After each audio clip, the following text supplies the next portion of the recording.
Here's the absolute safest possible parlay for UFC 324 that has pretty much a guaranteed chance of hitting, in my opinion. In other words, here are my absolute locks of this card. Starting off with gaethje. He's 185 pounds, 6'4", built like a Greek god. Yeah. Smokes everybody. He's a minus 1,000 favorite against Andre Pulyaev, and I completely agree because gaethje will absolutely run through him. Both fighters are still pretty green in the UFC, Pulyaev being 1-1 and gaethje being 3-0. Every one of gaethje's UFC wins have ended in brutal finish, and that's exactly what he's going for here. If Atabak wins on Saturday, he's probably going to get a shot at the rankings, and he knows that, which means he's going to put on a performance. So if you want, you could also take him specifically by knockout to get even better odds. Next up, we got Umar Nurmagomedov, who is a minus 1,600 favorite. Umar is fighting a very good fighter in Davison Figueiredo, but Umar is just pretty much better everywhere, and he's the younger fighter, whereas Figgy is nearing the end of his career. Now, Figgy does have a power advantage over Umar,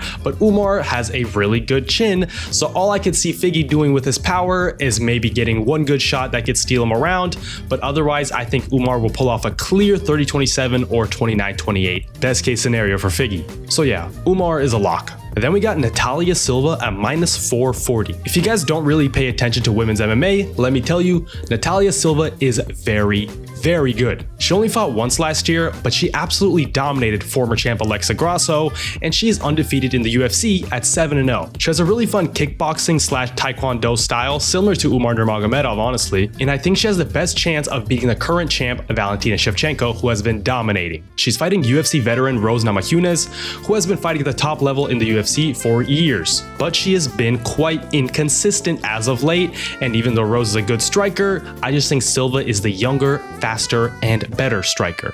And I'm predicting she's going to run through Rose exactly like she did against Grasso. Now you can end it here and parlay these 3 picks and not stress too much, or if you really want to add another leg, you can add someone like Waldo Cortez Acosta at minus 325. Waldo I think is better than Derek Lewis everywhere, but heavyweight fights always have me a little worried because one shot from any heavyweight could put any other heavyweight out on any given night, especially by Lewis, who has the most knockouts in UFC history, but Lewis is 40 years old. If you want to take it even further, some other picks I'm pretty confident in are Modestas Bukauskas and Charles Johnson, but I wouldn't call them locks by any means. That's it for today though. I'm dropping my full card picks in a few days with some risky ones, but this video was just about the safest possible ones. Drop a sub, and now that we're back in fight season, I'm going to be grinding this channel, and thanks for watching.